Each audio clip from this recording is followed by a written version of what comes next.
hope you could hear me. Yes. We want to start with our last session from the discursive program panels we had the last 2 days, and we have a very present subject and theme, what sometimes also plucked out in the other panels or discussion. It is underground and right-wing politics. And we want to start with the situation and the moving and fresh situation in the 80s in Leningrad. And Johanna Stingray was there a central figure. She was an American singer, actress, and music producer, and a key figure in the dissemination of Soviet and Russian rock music and its culture to the West in the 1980s. And she is also represented in the exhibition.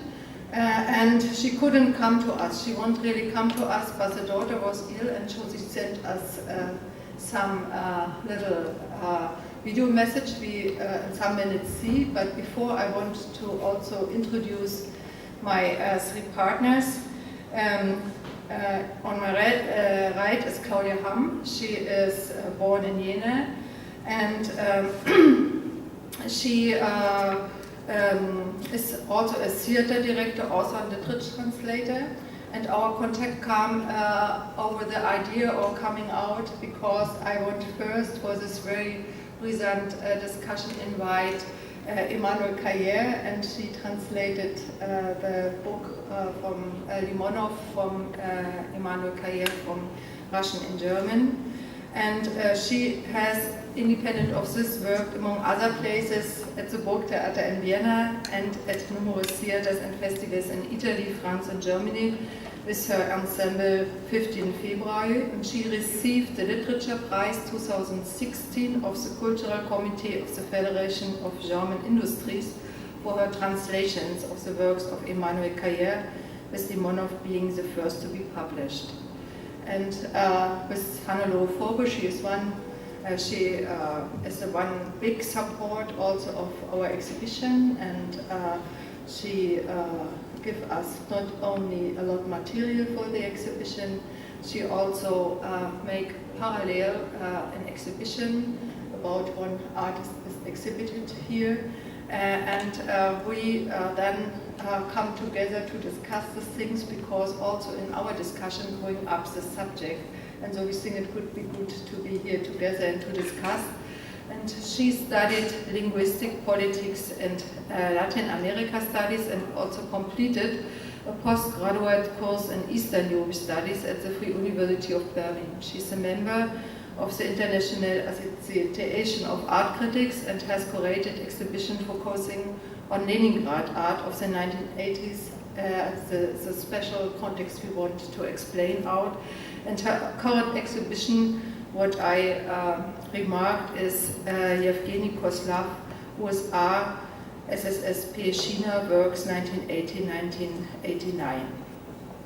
And Daniel Muzyczuk, you know the round of people we are here. She is, of course, the curator of the museum Notes from the Underground, and come from the head of the Modern Art Department of Museum Stucki in Lodz, and I think we discussed so much about him that we maybe not must repeat it. But first, it would be really very nice when we could have to understand in which way the switch come from the 1980s in Leningrad and this subject from or this upcoming underground scene in Leningrad, and then from some representatives switch to the right. And first, so we want to discuss this Leningrad scene and the switch. And then in a second part, we want to come to the situation in Poland. Yes, please.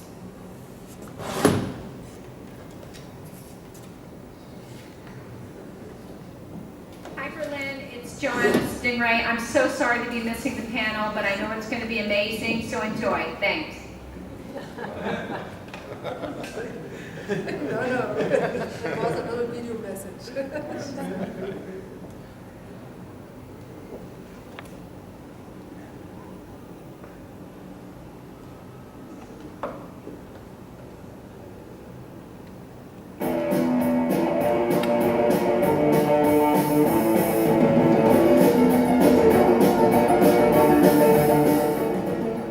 In 1984, Joanna Stingray, a young singer from Beverly Hills, heard that Boris Grebenshchikov was a talented poet and rock musician. She decided to travel to Leningrad to seek him out. 10 seconds into his music, I totally understood that he was this magical artist. I really saw right away how important he was. His music was not released officially. It was not sold in any stores. This was all from word of mouth and from the copying of cassette tapes. They formed a close friendship. Joanna Stingray became an intimate of many of the key figures of the underground rock scene that was emerging in Leningrad. She frequently brought instruments and recording equipment from the US to her bohemian rocker friends in Russia, and she became the first American producer of Russian rock musicians. Joanna was serving as an angel. She was providing us with everything, and the whole of Leningrad Rock Club, all the best events, we were obliged to her because she would make life bearable. She would bring like tape machines and guitars and strings and this and that, and everybody used that.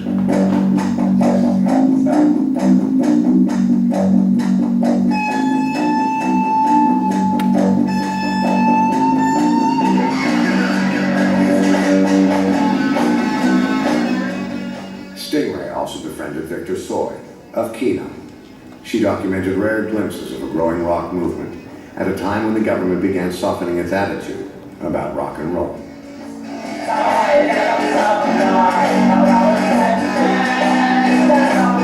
When you were underground, you were not legally allowed to play music as your job and get paid for it. They were allowed to perform at the Leningrad Rock Club, which was a club that was established in Leningrad for the so-called unofficial bands, which is what the Soviet government liked to call them. The bands that I had seen in Leningrad, they all had a different style. It was a very artistic time. It reminded me of America in the 60s.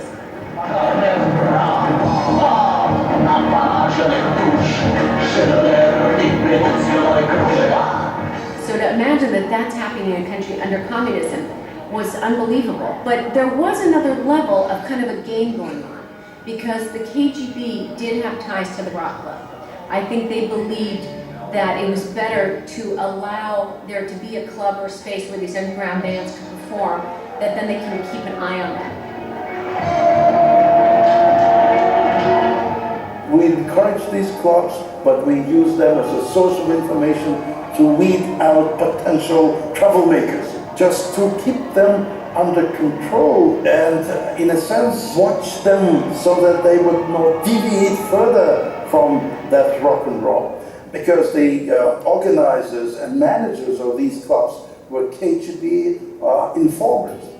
Joanna Stingray produced Red Wave, the first release of Soviet rock music in the United States. The KGB, I knew that they were unhappy with Red Wave and other things. I remember telling Boris once, who told me the KGB was asking him all the time about me and trying to find out from him, is she a spy? And Boris trying to explain, no, she just loves our music, she wants to show the West our music.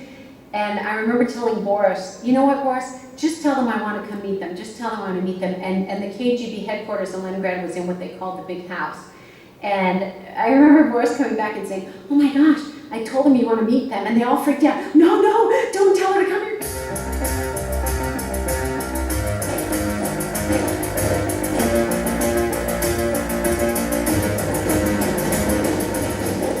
You said to me, you consider yourselves as punks. Is that true? Yes. I figured that in the modern world, it's the only way to express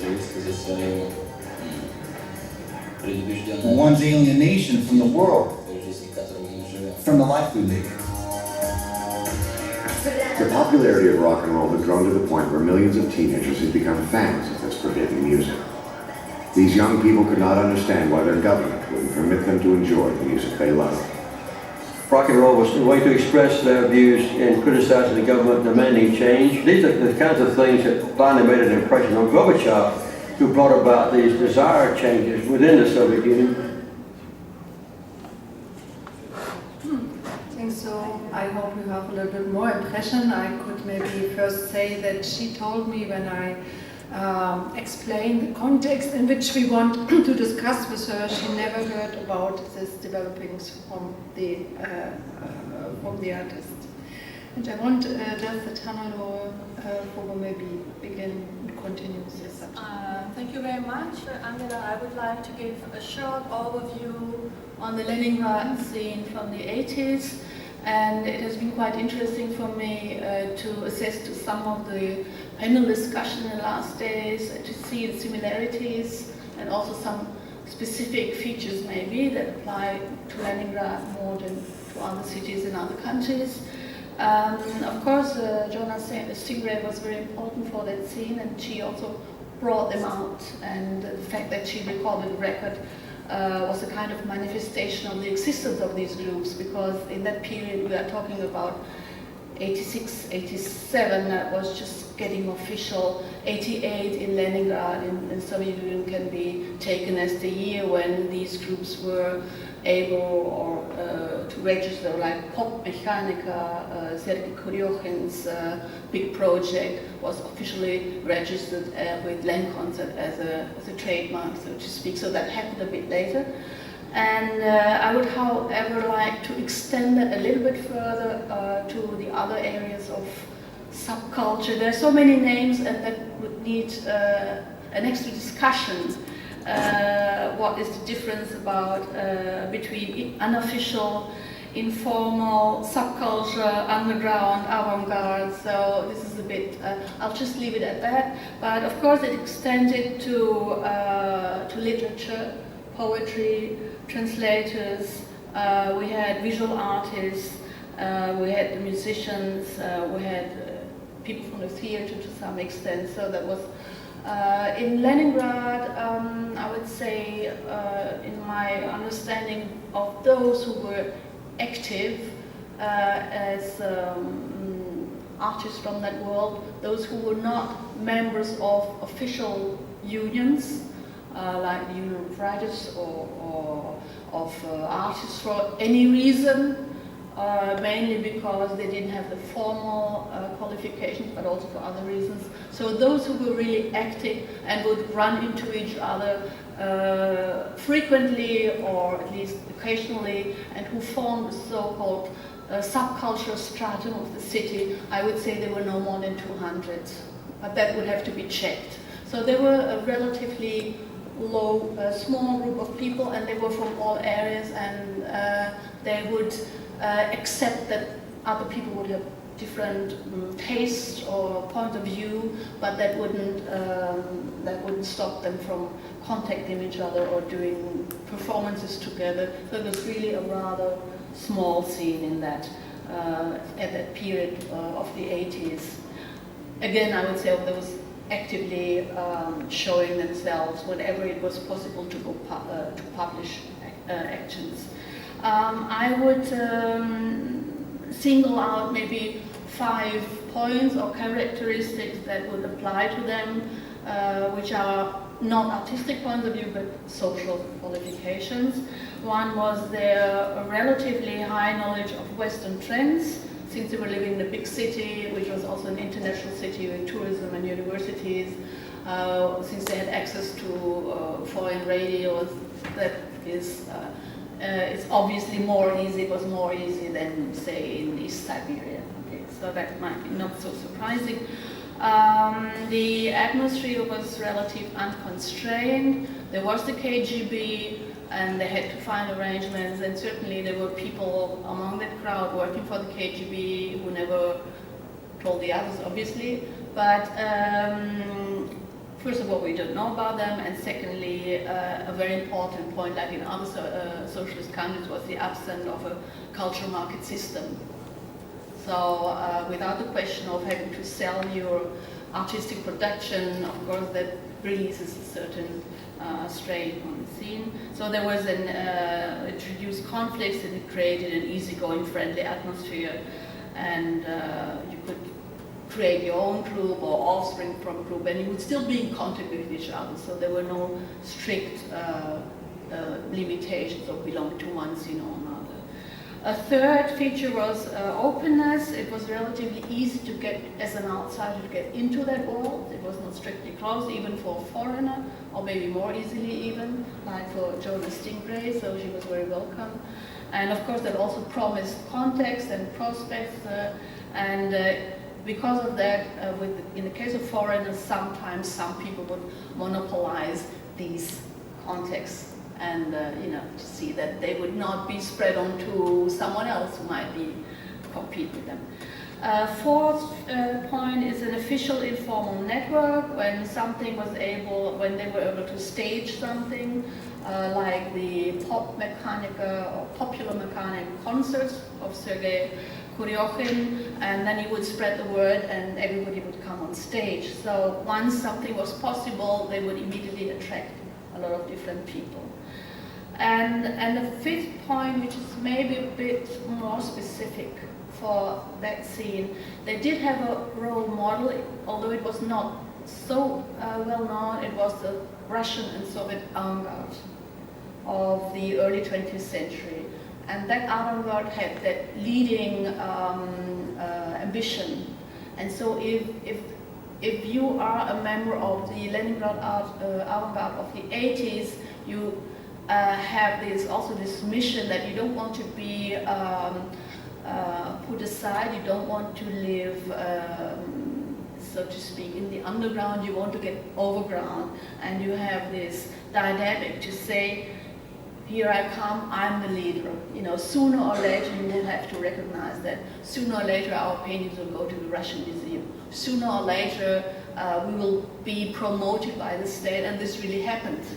In 1988, Sergey Kuryohkin and Pop Mechanica were members of an international broadcast, and they would promote. They were promoted, so to speak, by the state as their almost official ambassador. So that was something which was important. They had this kind of feeling that they were setting the new culture. And in this sense, so we'll mention later two movements which I would single out then, which was for visual artists, the new artists, especially for visual artists, and for music, Sergey Kuryohkin's Pop Mechanica. And about visual art, we have some examples in the exhibition by Evgeny Kozlov with the Kino collage, and of course wonderful portraits, among them Jonas Stingray's portrait. So to come to a conclusion about the 80s, at one point many of these artists feel that they achieved their goals. They are now to the front, they are now leaders, but then of course the political situation changes, and the political situation had been responsible for the fact that this scene, which consisted of many individual personalities, had found a certain cohesion. So if you lift up the lid, what happens next? So when you enjoy freedom, will they still be able to demonstrate their leadership? So that was the big point, I would say, in 1989, and for those artists and persons who could be considered ideologues of that time, like Sergey Kuryohkin or Timur Novikov, this was a challenge, and they would react to that in one way or another, but I'm coming to that later. And not the same situation, but also a parallel situation in a way, is coming out with Eduard Limonov's development, and maybe you want to explain the position or the change or the context in which this could be happened, that we then come back to the switch. Yes, Limonov, he was a a real punk author in the 60s. He started to write poems in the Soviet Union of the 60s when everything was very gray. He was a very colorful figure. And so he gained a lot of popularity with those poems, and nevertheless he quit the Soviet Union. He went to the United States first, and he was very disappointed to find out that nobody had expected him there, and nobody was really interested in reading poems from a Russian dissident, newly arrived, without a beard, without the charisma of Brodsky or people like that. So what he did was he tried to earn money he was a serving millionaire, an American millionaire, and he was collecting like impressions of this very rich American world, and I think those impressions and those experiences influenced a lot his wish to go back to Russia, well, it was not Russia yet, it was still Soviet Union, but he didn't find his place in the United States. So what he did first was to go to Paris, and he became a very recognized author in Paris. It happened a little bit the same thing that happened in Moscow before. He was this really provocative personality, colorful, very intelligent, very smart, but also very tough in all his positions, and this attracted the French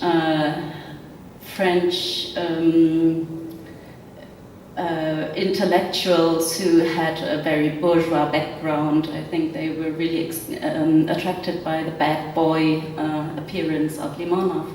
And this was the first time that Emmanuel Carrère, the author who wrote this book about Limonov, met him. He met him as a journalist. He did an interview with Limonov, and he read his books. He liked his books a lot. Some of Limonov's books were first published in French and not in Russian, so France became a little bit his home as a writer. Where he really prospered as a writer. But after 10 years, Limonov was really bored by this bourgeois French culture scene, and he decided to go back to then Russia, and he decided also to go to fight in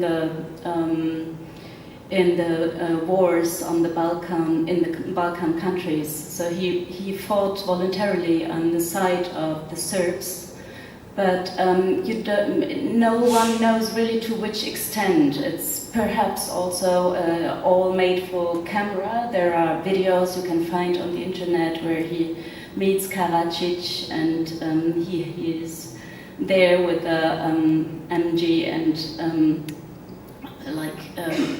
not shooting, but he is looking on Sarajevo, and he is participating on this side. So at this point, all the French intellectuals completely abandon him. They don't understand the switch of a so talented writer. And from then, Limonov goes a very different way. It's not his aim anymore to become this international writer, but he goes into politics. He goes to Russia. He founds the National Bolshevist Party, NBP.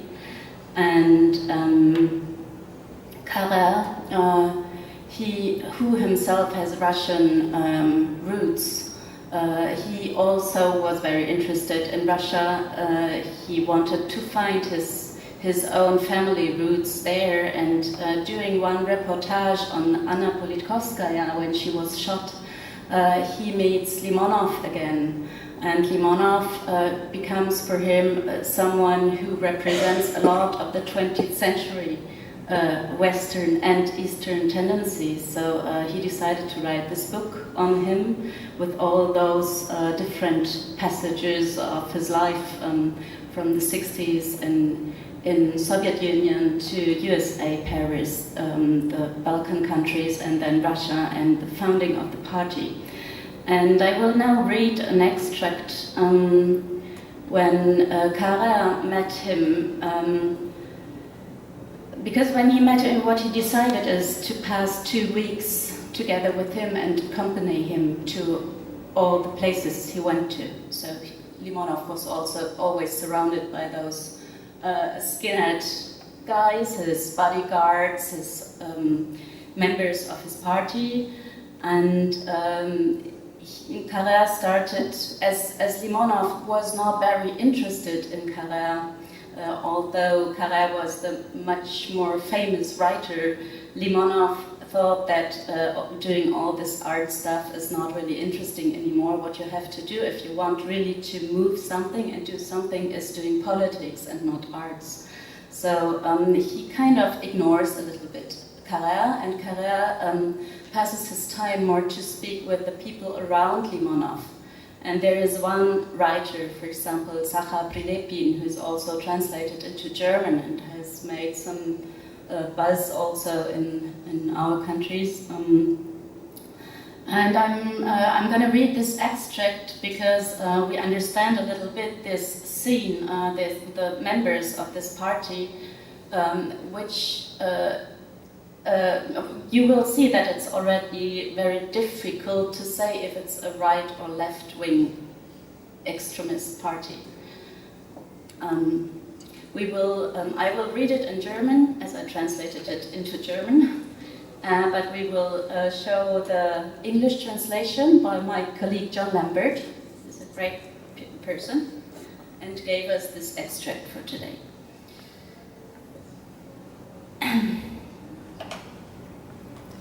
Eduard schildert die Anfänge der Limonka und der nationalbolschewistischen Partei wie ein mitreißendes Epos, dessen zweites Kapitel die Einrichtung eines verkommenen Kellers ist, in dem sie Zuflucht finden, nachdem man sie bei der Sowjetskaya Rossiya rausgeschmissen hat. Man krempelt die Ärmel hoch, man, das ist das halbe Dutzend historischer Gründer, außer Dugin, der Philosoph, rechtsextremer Philosoph, der sich wie immer damit zufrieden gibt, sie zu ermuntern und das Ergebnis zu inspizieren. Man schleppt Berge von Schutt hinaus, rührt Gips an und stopft undichte Stellen, doch was auch immer man anstellt, der Ort bleibt feucht und von Ratten bevölkert. Dennoch wird die Partei bald einen Sitz haben und man wird ihn den Bunker taufen. Der Bunker, Margot Führer, ist das Pseudonym seiner Freundin, unter dem sie schreibt. An diesem Punkt bin ich mir nicht mehr sicher, ob mein Leser wirklich Lust hat, die Anfänge eines Käseblatts und einer neofaschistischen Partei als mitreißendes Epos erzählt zu bekommen. Und ich selbst bin mir dessen auch nicht mehr sicher. Und doch ist es komplizierter, als man meint. Es tut mir leid, ich mag diesen Satz nicht. Und ich mag nicht, wie sich die feinsinnigen Geister seiner bedienen. Unglücklicherweise ist er oft wahr. Im vorliegenden Fall ist er es. Es ist komplizierter, als man meint. Sergey Kuryohkin geht inzwischen auf die 40 zu. Er lebt mit seiner Frau und seinen Kindern in Nischni Novgorod, wo er die Lokalausgabe der Novaya Gazeta leitet, der unabhängigen Zeitung, für die Anna Politkovskaya schrieb. Als Autor von 3 Romanen wechselt er gerade sowohl in seiner Heimat als auch im Ausland vom Status des jungen Hoffnungsträgers zu dem eines gut etablierten Autors. Der erste dieser Romane handelte von Tschetschenien, wo er als Soldat diente. Der zweite von den Zweifeln und Irrwegen eines jungen Provinzlers, der glaubt, seinem eingefahrenen Leben einen Sinn zu verleihen, indem er ein Nasbol wird, das heißt ein Aktivist der nationalbolschewistischen Partei. Das Buch speist sich aus Erfahrung des Autors und seiner Freunde gleichen Alters, denn Sergey Kuryohkin ist selbst seit 15 Jahren ein überzeugter Nasbol. Dementsprechend ist seine Aufmachung. Er ist ein kräftiger Kerl mit kahlrasiertem Schädel, schwarzen Klamotten, Doc Martens an den Füßen und zu all dem die Sanftheit in Person. Man sollte sich vorsehen, ich weiß, aber nach ein paar Stunden mit ihm bin ich bereit, mein Wort zu geben, dass Sergey Kuryohkin ein großartiger Typ ist. Ehrlich, mutig, tolerant, Einer, der dem Leben so direkt ins Gesicht sieht wie seinem Gegenüber, und zwar nicht um Konfrontation zu suchen, sondern um etwas zu verstehen und, soweit es geht, zu mögen. Das Gegenteil eines faschistischen Tiers oder eines dekadenten Dandys, der die Stalin- oder Nazi-Symbolik sexy findet. In seinen Büchern, die in mehrere Sprachen übersetzt sind und die ich wärmstens empfehle, erzählt er vom Alltag in der russischen Provinz, von Gelegenheitsjobs, Besäufnissen mit Freunden, den Brüsten der Frau, die er liebt, und von seiner besorgten Liebe, voller entzücktem Staunen zu seinen Kindern. Er spricht von der Grausamkeit der herrschenden Zeiten, aber auch von den Momenten purer Schönheit, die ein Tag bereithält, wenn man dafür empfänglich ist. Prilepin ist ein hervorragender Autor, der ernst und zärtlich schreibt. Man könnte ihn, um ihn einzuordnen, vielleicht in die Nähe des frühen Philippe Dijon rücken, aber eines Philippe Dijon, der im Krieg gewesen ist. Denn Sacha Prilepin erzählt Folgendes. Er war 20 und furchtbar angeödet in seiner kleinen Stadt in der Oblast Ryazan, als ihm einer seiner Freunde eine seltsame Zeitung zusteckte, die mit dem Zug aus Moskau gekommen war. Weder Sacha noch sein Freund hatten je etwas Vergleichbares gesehen. Niemand in Russland kannte L'Idiot International, Aktuell oder Harakiri, ebenso wenig die amerikanische Underground-Presse. Alles Einflüsse, die Eduard reklamiert. Und das knallige Layout, die dreckigen Zeichnungen und provokanten Titel mussten absolut verblüffen. Auch wenn die Limonka das Organ einer Partei war, ging es darin weniger um Politik als um Rock, Literatur und vor allem um Stil. Welchen Stil? Den Fuck you, Bullshit und Mittelfinger-Stil, Punk in Reinform. Man muss sich einmal vor Augen führen, was das ist, eine russische Provinzstadt, sagt Sacha Prilepin.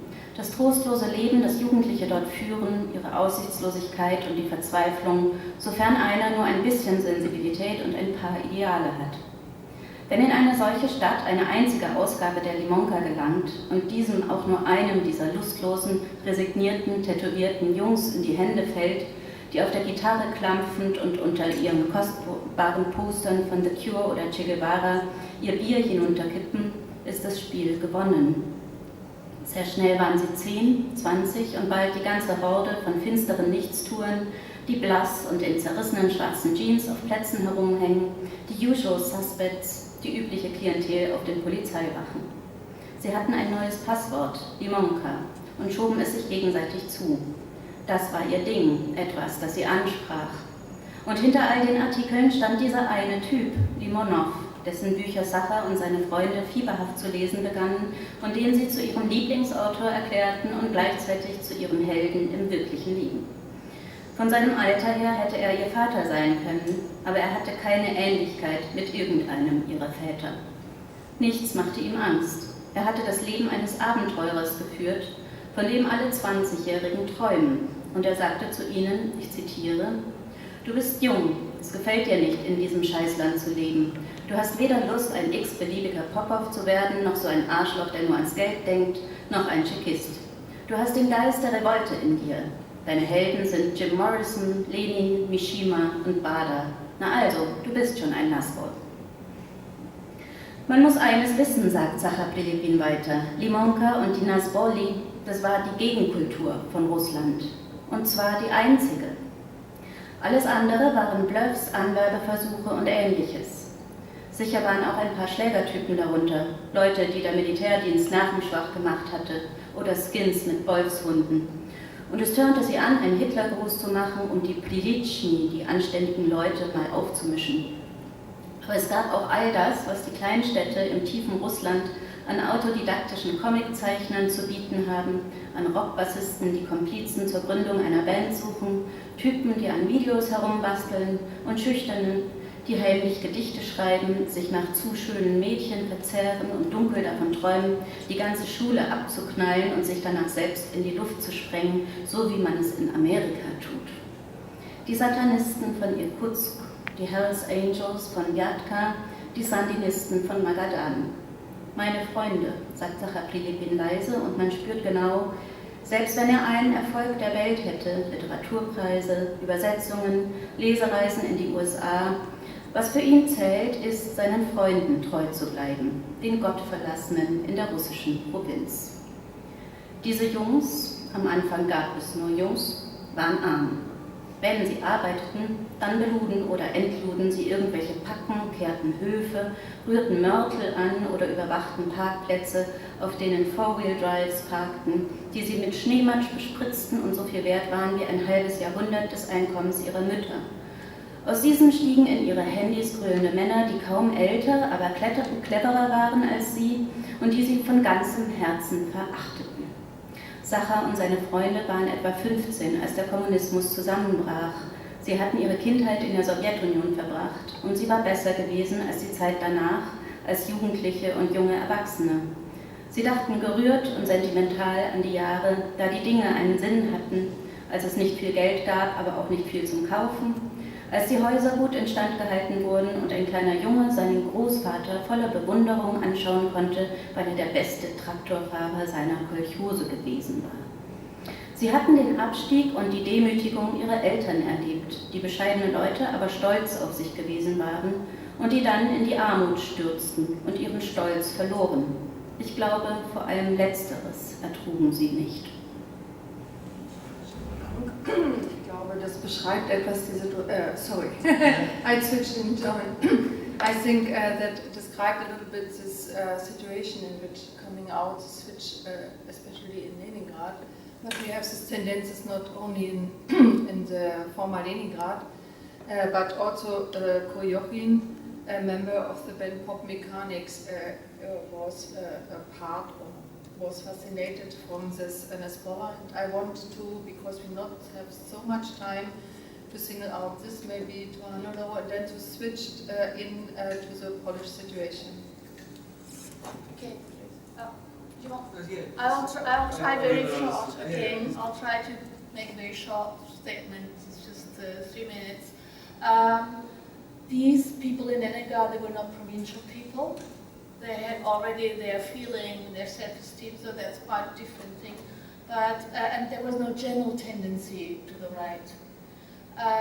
There wasn't so much a punk feeling, but there was what Kuryohkin called his antithetical thing. His thinking in polarities, which made this extremely attractive to me. He needed something new, which was polar to what he had been doing before. And he was much more interested in Dugin than in Limonov. So inside this movement, we have different tendencies. And Dugin brought in what he called philosophy, especially his interest in religious subjects, shamanism, Aleister Crowley. So this was a very different field for Kuryohkin. There was a little bit of interest in that with Limonov from the new artist, but he very soon distanced himself to that because it was too punkish to him. So we have to distinguish that. But in my opinion, Kuryohkin really got hooked by Dugin with that magical thing. And if I have time later, I'll give you some quotes. But also Kuryohkin was extremely attractive as a man for both Limonov and Dugin because he was the only one who had that splendor. He was a recognized member of the cultural life. So this was extremely important to have him into that movement. And both Dugin and Limonov were quite specific, although I would say they did not fully absorb him, but this added some kind of higher element to that punk scene. Thank you. I'll be briefly speaking not only about the Polish situation, about a very specific, in fact, Polish evolution of one literary and cultural magazine. But I wanted also to give you an outline and to reconnect our discussion with the exhibition that we're kind of part of a combined program of. The image that you see is, of course, not the image of a right-wing politicians or even musicians that have right-wing views. Part of our exhibition was designed to present a group of positions that we've considered as neo-primitive. And I'll briefly just speak about how the neo-primitivism, to a certain degree, was in some cases opening the way into right-wing politics in late 80s or 90s. DG 307, I mean, the roots are, as always with this exhibition, in Czechoslovakia. They're really pioneers on various levels of, do we have Czechoslovak audience down here? No? Oh! I mean, even Czech, not Czechoslovak. Let's forget about Slovaks. We will erase that from the recording, please. DG 307 was, of course, working with abject. These were people that were trying to show how progress-oriented socialism is wrong because the collectivity must be reinvented through showing degeneration, abject, etc., etc. And the other root of the next slide, please. The other root of the neo-primitivism that we're speaking about in the exhibition is the Skupina Aktual group led by Milan Knižák.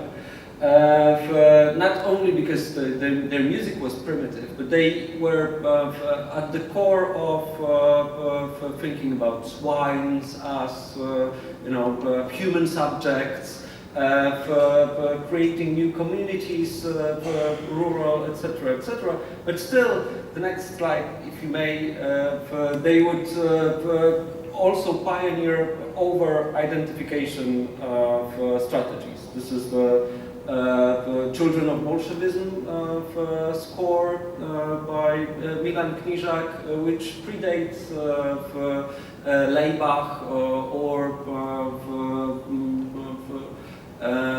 Slovene avant-gardes or over-identification strategies.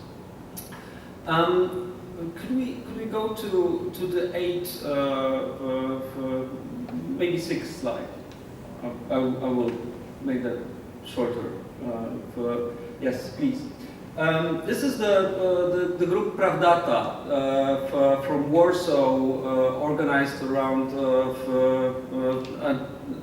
actually a school for troubled youth that was establishing new ways of education through really allowing a lot for these young kids. And one of the things that they did was forming an art collective, a musical band per se, that acted in a situationist way on the streets of Warsaw, putting posters that sign around and being at the fore of a very vital countercultural ensemble of different forces known as Tot Art, which was a neo-Dada movement, mainly of people coming from the Gdańsk and areas of Gdańsk. I'll briefly connect that to Kuryohkin. So let's see the slide number 8. So we know that's the next one. So we know about whom we're speaking about. We've deliberately also used in the book this particular photograph by Janusz Stingray because it has a military feeling to it. Kuryohkin was also known as Kapitan, and the whole neo-primitive switching to the right movement that we see in the exhibition was really inspired by this biography. and by the switch that I would point also to a very significant moment that is appearing in the exhibition, meaning when he appears on the TV, on Leningrad TV, in a broadcast entitled Lenin the Mushroom, Lenin Grip, which for him also proved that music and collective might be not enough, that there is politics, there are masses that could be affected, and that there is something that really opens different areas. At the time he writes also a really interesting text entitled Morphology of Popular Mechanics, where he starts from postmodern perspective on what music is and how the music of popular mechanics is being created, and then goes by the end of it into really terrifying statements about introducing the totalitarian regime in art. And this allows me to reconnect to the next slide, to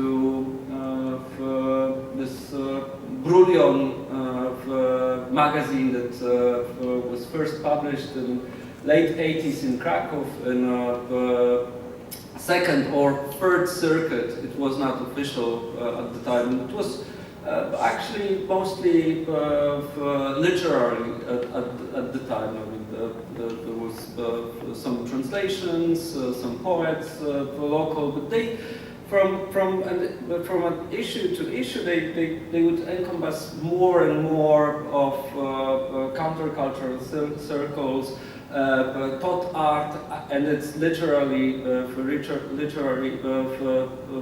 area was debuting there with their poems, but they also had this funny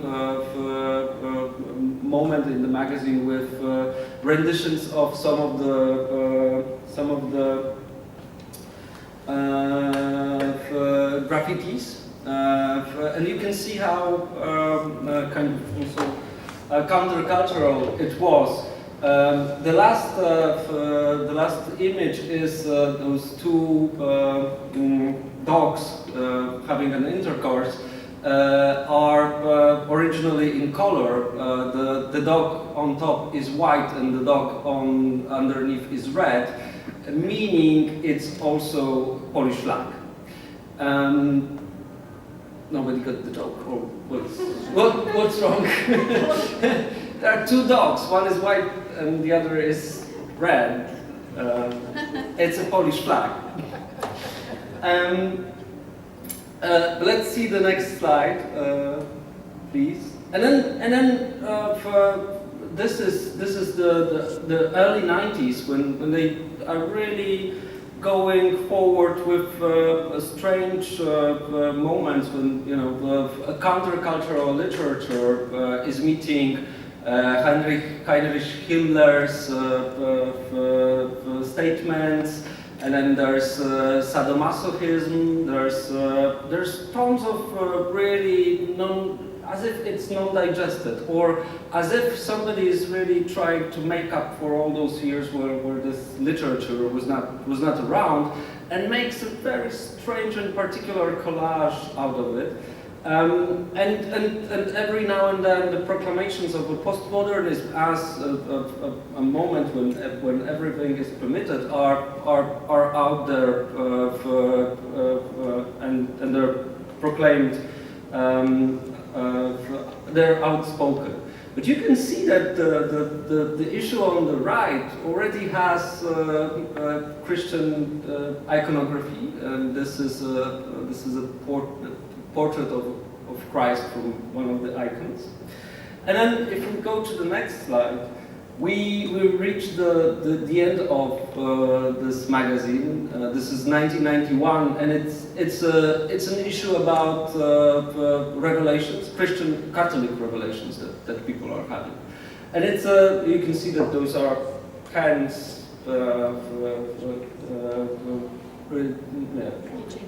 preaching or praying, and there are and there is a list of people that got converted into Catholicism. After years of, the issue is just full of testimonies of people that, and the reason why they got converted. The next issues are going even farther. The editor-in-chief of the magazine starts to be interested in researching exorcism. And the last book that he wrote is probably about Harry Potter and all the wrong deeds of the author of Harry Potter, which creates this aura of course, maybe mental illness or mental disturbance, but also it is highly disconnected even from the mainstream of the right wing. But there was a brief moment when this magazine and another magazine, Fronda, was at the fore of social and political struggles in Poland. And one of the members of the early editorial team is stressing how Robert Tekeli, the editor-in-chief, was rising to power. Tekeli started searching for power using the mass media, radio or television, allowing Brouillon to become a truly irregular quarterly, sometimes appearing once in 2 years. Finally, in keeping with the tradition of Polish Romanticism, completely disillusioned with literature, highbrow or lowbrow, avant-garde and classicizing, he went on an individual quest for God. And I'm presenting this really small switch as a really pars pro toto for a whole generation of artists, musicians that were making as strange and unexpected from the perspective of the 80s transformation. Piotr Rybson yesterday was mentioning also some people that are in this issue that were starting in punk groups, then went into reggae groups, and then started playing in churches, and then founded rock or reggae bands that were just doing Catholic music for masses. But there is another level of that. I think that the culture, the cultural politics these days in Poland is also trying to reinvent counterculture per se, to seek for grandfathers even of counterculture. We have a very specific notion of so-called cursed soldiers. These are the partisans that were fighting in the woods against in late 40s against the introduction of socialism in Poland, which are now, as you might imagine with the right-wing politics in my country, are treated as national heroes. Although, I mean, they have different stories, and I won't go deep into criminal acts of some of them. And then it's interesting that the faces of those people are used in the same merchandise, one might say, as the merchandise that is traditionally meant for bands. There are textile firms now in Poland that are producing T-shirts with members of this resistance movement, as if they are Ian Curtis or Robert Brylewski, to use an example from Poland, as if the counterculture was always against the mainstream and the mainstream current until now, when we have at last the Poland that we should have had a long time ago, maybe just after the Second World War. Sorry for not being so short, but No, I think it's a very complicated situation, but we try, everyone or you try to explain the SWIFT to understand what has happened. And before we very, very short opened it in the audience, I want to ask you all three, finally, only in one sentence, what is very difficult, but maybe a possibility to provoke the discussion.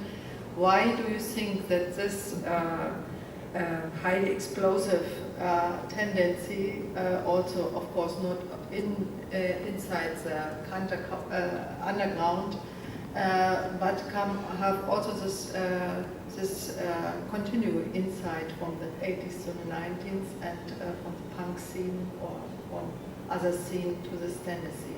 Maybe first you and then...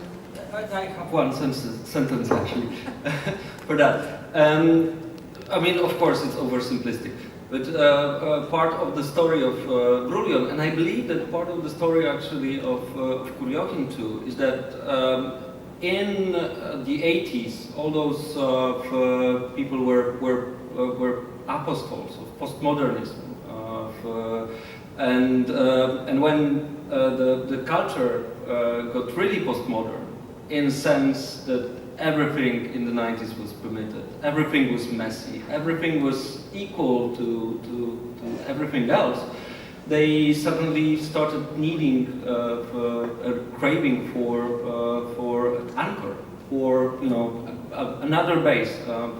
If it might be it might be Catholicism, it might be nationalism, it might be any other strong ideology that has very a core that you can really follow, organize around. And I would say the case of Kuryohkin is really rather complicated, and it doesn't fit in a general tendency. Because it was highly individual, but by and large I would say he was trying to do something that is a big pop culture.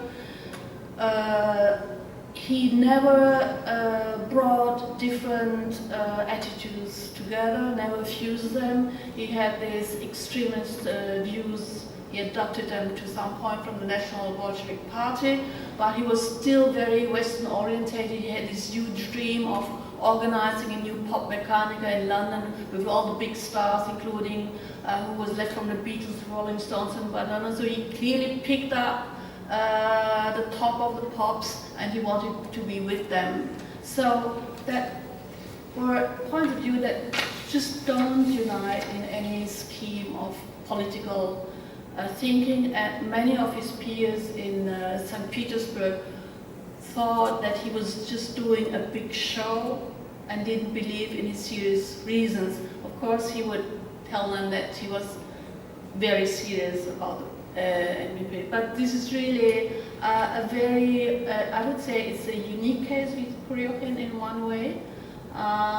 Maybe today we can say, in a way, it might have been trend-setting for national polemics today, but I would repeat, his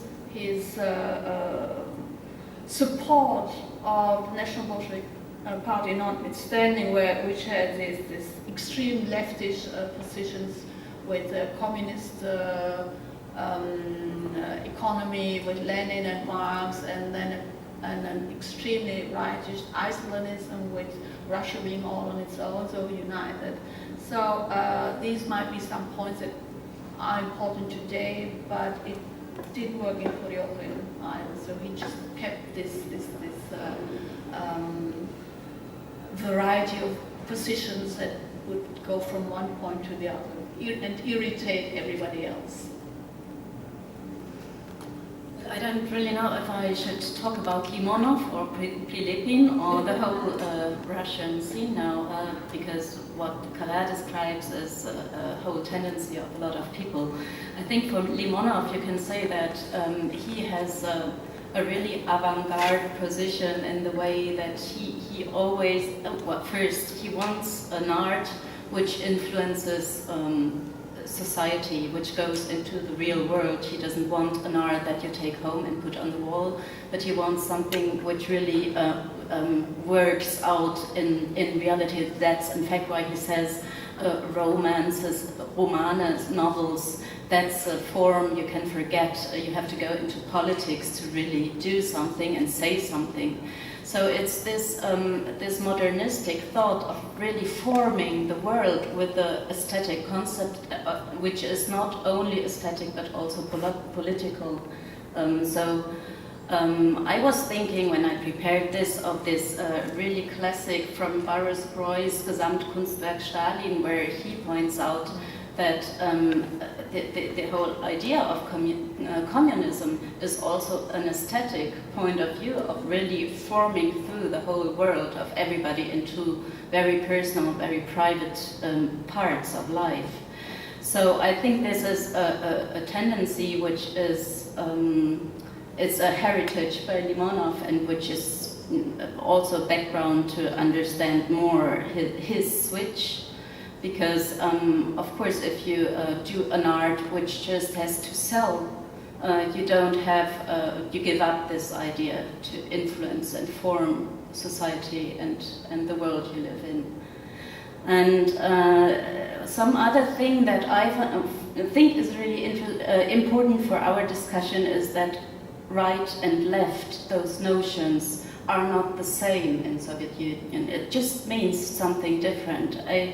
I have a friend of mine who is a translator from Russian into German. She wrote an article about what left means in Russia, because Sacha Prilepin, for example, who is member of the National Bolshevik Party, he says he is a leftish conservative guy. So he doesn't speak about extreme right or extreme left. He says left conservative, but left for him means, just as you said, for the right wing, it means a hierarchic state. It means to believe in authority. It means that you want your nation to be the big, there is a chauvinism, national chauvinism in it, and that's all a left position in Russia and of those people. So I think we really should redefine also the term underground and what counterculture means, because against who, against what. And so I think with left and right, we just don't really grasp the problem. We should, I mean, for Prilepin and those guys, the official thing is liberal. So liberal is the notion which is the worst. That's what you shouldn't have in any case, and everything else might be better. So, okay. If I may only add, we know what's happening to Prilepin now. He's in Donetsk. In Donbas People's Republic, is actively fighting against Ukraine. But I think the sentence what you explained later is a very good end of our discussion. But when you are interested or you have some upcoming things out or question, comments, please let us know. Then we should take us maybe 10 minutes to discuss this, because we must then out with the following concert. Sorry. Someone want to have some comments, questions? Yes. I just I found really problematic this panel because, for example, I asked myself if it's this tendency to also think former Eastern Germany, and this is the central point of everything what's going on in these days. I found problematic, for example, that it was not in the panel included also reflection on Nazi punks and processes that are very important to understand the situation today and in the last decades. And so in this way, I think that those who are listening, and because it's so specific topics that are related to specific histories and also not artistic and cultural production, but really context. This, from my point of view, will leave quite an open question, being the last panel. So I thought that what the ladies in green was talking was super important, because at least in your words I found a fight in between the two poles around you, trying to all the time actually not to universalize, but to actually stay, yes, we talk about positions, but we cannot talk as this is now the whole movement. And I thought this is super important in this very scattered panel that makes more damage than actually open the questions, because it's left out precisely why we are here. And this is the reality of all these processes in the German context, that I don't know why you didn't actually brought, because it was quite many things written about Eastern German, the Nazi punks, than in the other parts of Germany. So this was my thoughts. Thank you for this comment. I want to support to a certain extent and contradict to a certain extent what Marina said, because I think that it is true that, strange enough, we kind of went out of context going into further lands, whereas yesterday, I believe, on the Polish-German border, there was a very huge gathering of the neo-Nazis from Germany and Poland, organizing a big common event. So these are things that are happening outside of these walls and around here, and probably they should be more central to our discussion. But it is true that we should differentiate between different positions. But in a way, I have a little bit of feeling that we are speaking as if history started in 1989 or 1980, or, you know, most of the things that you are talking about basically repeat mechanisms that we know very well from all these countries. From Russia, with the great Russian chauvinism, using different strategies and techniques to strengthen that cause. From Poland, which is involved with its own Catholic myth and the notion of a great country which is pure and all white and innocent and always being harmed by others.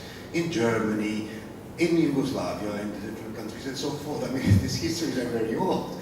These authors you're talking about might be outstanding, interesting, brilliant, etc., but they play exactly same roles of people who are after the drug of power and after the drug of recognition within the context that is provided either by the state or by history or by some other by some other forces, with the state always present in them, with the state always using that to either affect a certain part of the population, especially the young population. And this is a recurring theme in everything that has been said, because it's always addressed towards the youth. Thank you.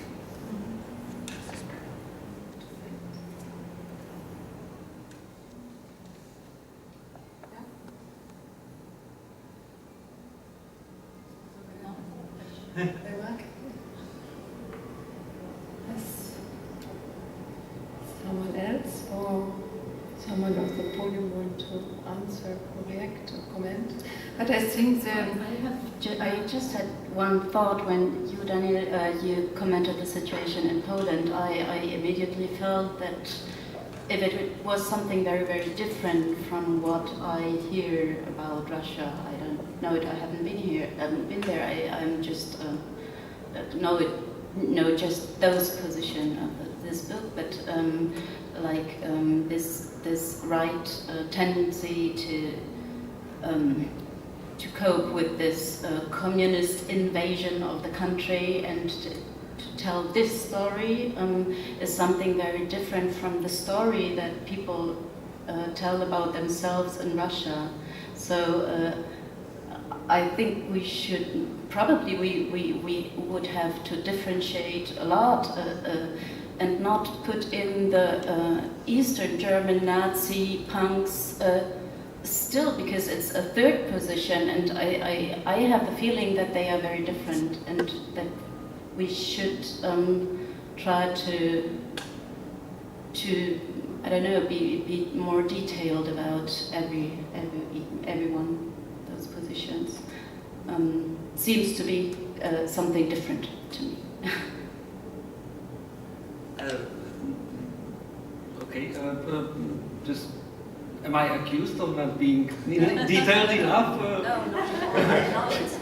I think it's just very important to not put everything in the same pot and say this is the right-wing politics in Europe, or... Of course, Poland, I mean,